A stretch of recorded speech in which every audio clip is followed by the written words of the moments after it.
नमस्कार, मैं अश्विनी कुमार। आज विधानसभा चुनाव की रणभेरी का ऐलान हो गया। आज तय हो गया कि 16 मई को ये साफ हो जाएगा कि अगले 5 साल देश किसके हाथों में होगा। आज ये भी पता लग गया कि पहली बार राजस्थान में 2 चरणों में आम चुनाव के लिए वोट डाले जाएंगे। आज सामने आया कि 17 और 25 अप्रैल को 25 सीटों के लिए वोटिंग होगी। इस बीच आज बीजेपी चुनावी मंथन में जुटी रही तो कांग्रेस 10 तारीख को होने वाले राहुल गांधी के दौरे की तैयारियों में मशगूल रही। आज आदर्श आचार संहिता लागू हो गई। आज चुनाव की तारीखों के ऐलान के साथ रणभेरी मच गई।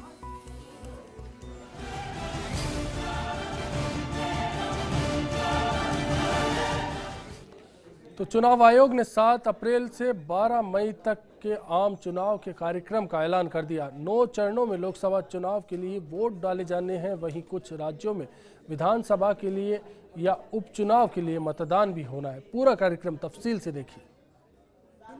9 poll days. मुख्य निर्वाचन आयुक्त वीएस संपत ने आम चुनाव की तारीखों के ऐलान के साथ दिल्ली की दौड़ की रणभेरी बजा दी है। अप्रैल महीने में 7, 9, 10, 12, 17, 24 और 30 तारीख को और मई में 7 और 12 तारीख को चुनाव कराए जाएंगे। लोकसभा चुनावों के लिए पहले चरण में 7 अप्रैल को असम की 5 और त्रिपुरा की 1 लोकसभा सीट पर मतदान होगा।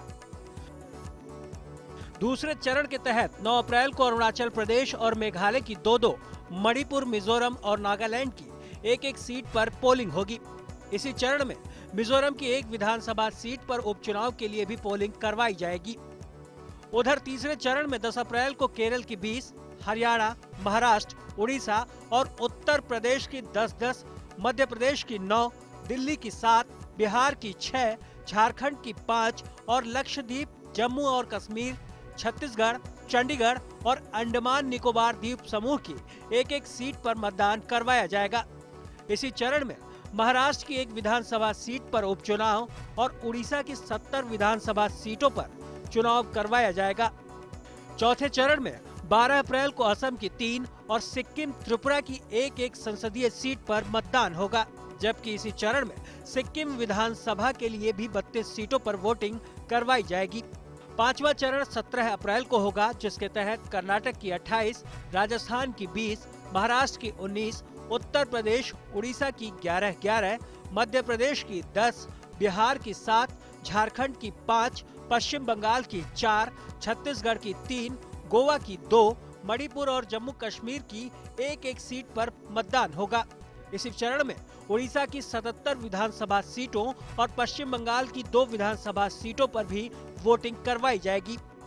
छठे चरण में 24 अप्रैल को तमिलनाडु की 39, महाराष्ट्र की 19, उत्तर प्रदेश की 12, मध्य प्रदेश की 10, बिहार और छत्तीसगढ़ की 7-7, असम और पश्चिम बंगाल की 6-6, राजस्थान की 5, झारखंड की 4, पुडुचेरी और जम्मू कश्मीर की 1-1 लोकसभा सीट पर मतदान होगा। इसी चरण में मध्य प्रदेश और तमिलनाडु की 1-1 विधानसभा सीट पर भी वोटिंग करवाई जाएगी। मतदान का 7वां चरण 30 अप्रैल को होगा, जिसके तहत गुजरात की 26, आंध्र प्रदेश की 17, उत्तर प्रदेश की 14, पंजाब की 13, पश्चिम बंगाल की 9, बिहार की 7 और दमन दीव, दादरा नागर हवेली और जम्मू कश्मीर की 1-1 लोकसभा सीट पर मतदान करवाया जाएगा। इसी चरण में आंध्र प्रदेश की 119, गुजरात की 7, उत्तर प्रदेश की 2 और बिहार, पश्चिम बंगाल की 1-1 विधानसभा सीट पर पोलिंग होगी।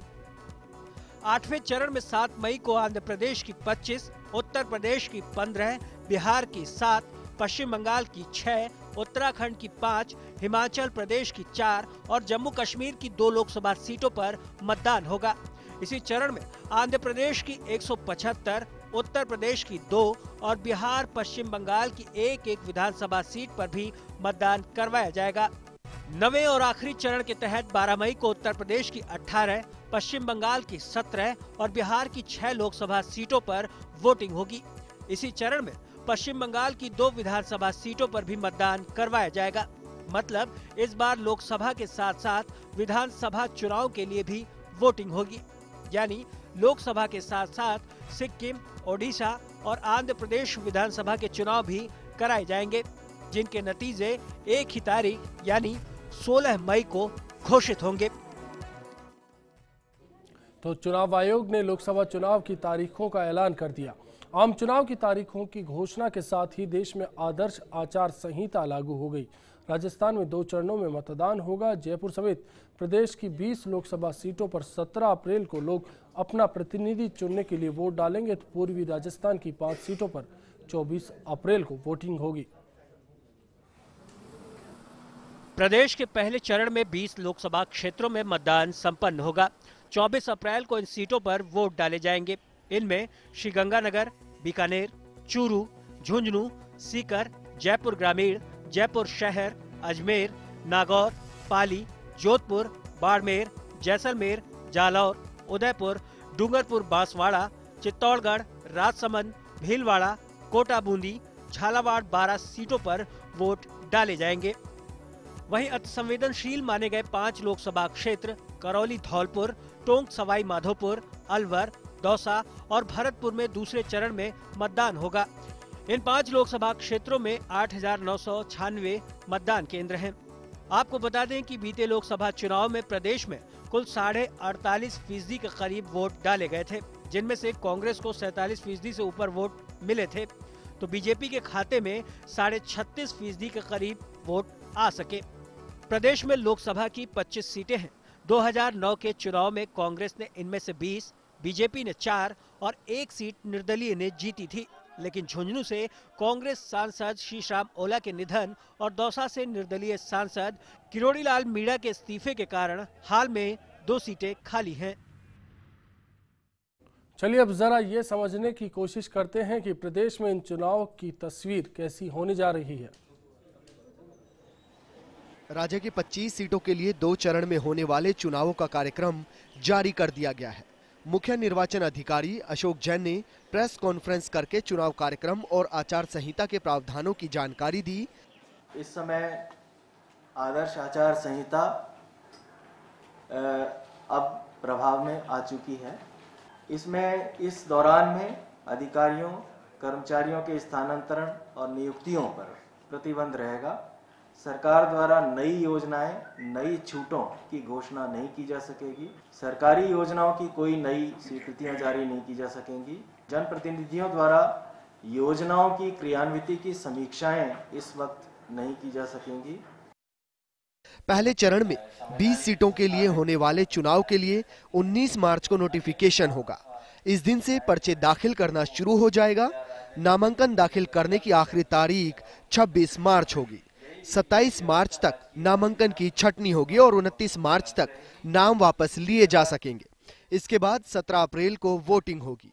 इसमें पहला फेज जो है उसमें पोल की डेट 17 अप्रैल आ रही है, जिसमें 20 पार्लियामेंट्री कॉन्स्टिट्यूएंसीज रहेंगी। दूसरा फेज जो है उसमें पोल डेट 24 अप्रैल 2014 आ रही है और उसमें 5 पार्लियामेंट्री कॉन्स्टिट्यूएंसीज आ रही हैं। जो कॉन्स्टिट्यूएंसीज जिस हिसाब से आ रही हैं उनका विवरण इस प्रकार है कि 24 अप्रैल को होने वाले चुनावों में जो 5 पार्लियामेंट्री कॉन्स्टिट्यूएंसी है उनका नाम अलवर, भरतपुर, करौली, धौलपुर, दौसा तथा टोंक, सवाई माधोपुर रहेंगे और शेष 20 जिनके नाम मुझे बताने की शायद आवश्यकता नहीं है, वो सभी 17 अप्रैल वाले फेज में। वहीं दूसरे चरण में पूर्वी राजस्थान की 5 सीटों पर 24 अप्रैल को होने वाली वोटिंग के लिए 29 मार्च को नोटिफिकेशन होगा। इसी दिन से नामांकन दाखिल होना शुरू होगा। तो वहीं 5 अप्रैल नामांकन की आखिरी तारीख होगी, जबकि 7 अप्रैल को नामांकन की छटनी और 9 अप्रैल तक नाम वापस लिए जा सकेंगे। पहला फेज जो 17 जिसका चुनाव की तिथि 17 अप्रैल है, पहला फेज, और उसमें 20 पार्लियामेंट्री कॉन्स्टिट्यूएंसीज हैं। उनमें डेट ऑफ नोटिफिकेशन 19 मार्च रहेगा। ये चेक करते हैं, 19 मार्च 2014 रहेगी। Last date of filing nomination 26 मार्च रहेगी। स्क्रूटिनी ऑफ नॉमिनेशन यानी नाम निर्देशन पत्रों की जांच 27 मार्च को होगी और विड्रॉल की अंतिम तिथि 29 मार्च रहेगी तथा पोलिंग की डेट 17 अप्रैल रहेगी।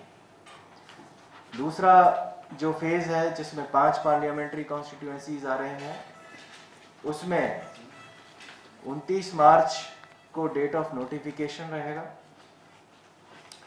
5 अप्रैल को last date of nomination filing रहेगी, 7 अप्रैल को स्क्रूटिनी ऑफ नॉमिनेशन, 9 अप्रैल को लास्ट डेट ऑफ विड्रॉल तथा 24 अप्रैल को मतदान होकर वो फेज पूरा होगा और दोनों ही फेजेस की काउंटिंग ऑफ वोट्स 16 मई 2014 को होगी।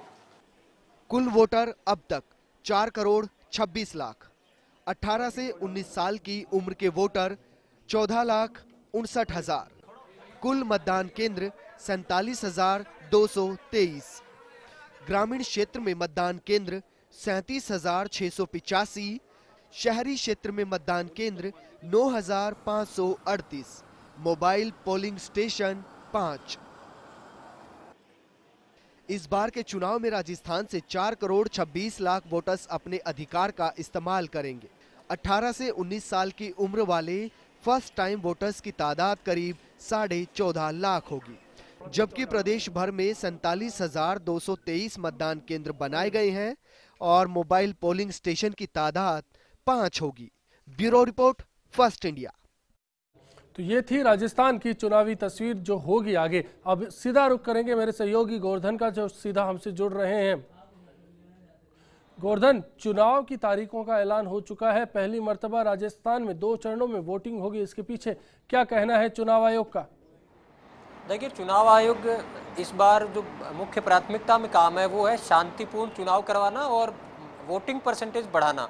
पिछली बार 48 पॉइंट समथिंग वोटिंग परसेंट रहा था और उसको बहुत कम माना गया था, लेकिन जिस तरह विधानसभा चुनाव में पोलिंग परसेंटेज बढ़ा, उससे ये माना जा रहा है कि जो लोकसभा चुनाव का पोलिंग परसेंट है वो भी बढ़ेगा। और इस बार 15 लाख के करीब जो 18 से 19 साल के युवा वोटर हैं वो नए जुड़ के आए हैं। तो ये एक बड़ा ऐसा तबका है जो वोटिंग परसेंटेज बढ़ाने के साथ साथ में जो राजनीतिक मायने बदलने वाला आंकड़ा भी है, क्योंकि जिस तरह आपने विधानसभा चुनाव में देखा था, पहली बार इतनी तादाद में युवा वोकल होकर के और वोटिंग करने के लिए बाहर निकला, उसकी वजह से वोटिंग परसेंटेज जी गोवर्धन, 5 जो सीटें हैं उनको संवेदनशील माना गया। दूसरे चरण में चुनाव वहां पर होने जा रहे हैं।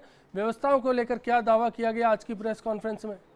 देखिए, व्यवस्थाओं को लेकर के जो मुख्य निर्वाचन अधिकारी है उनका ये दावा है कि जितना भी फोर्स डिप्लॉयड करना होगा, जिस तरह की व्यवस्थाएं करनी होंगी वो की जाएंगी। इसके अलावा चुनिंदा जो पोलिंग स्टेशन है, जो संवेदनशील पोलिंग स्टेशन है, उनकी लाइव वेबकास्ट करवाई जाएगी, जिनके पल पल की जो एक्टिविटी है वो जयपुर में बैठे हुए कंट्रोल रूम में बैठे हुए अफसर हैं वो मॉनिटर कर सकेंगे। कहीं भी कोई गड़बड़ी की आशंका लगी तो ऑनलाइन सारा दिख जाएगा और जो फोर्स का डिप्लॉयमेंट हो या स्थिति को कंट्रोल करना हो तो तत्काल कार्रवाई की जा सकेगी। ये दावा किया जा रहा है। जी, शुक्रिया गोवर्धन इस चर्चा में शामिल होने के लिए। तो समझा जा सकता है चुनाव की तारीखों का ऐलान हो चुका है। 2 चरणों में चुनाव होंगे और व्यवस्थाएं किस तरह से इंतजाम दी जा रही है। फिलहाल वक्त हो चला एक ब्रेक का। ब्रेक के बाद लौटेंगे तो बात करेंगे बीजेपी की, कांग्रेस की और देखेंगे क्या दावे हैं उनके।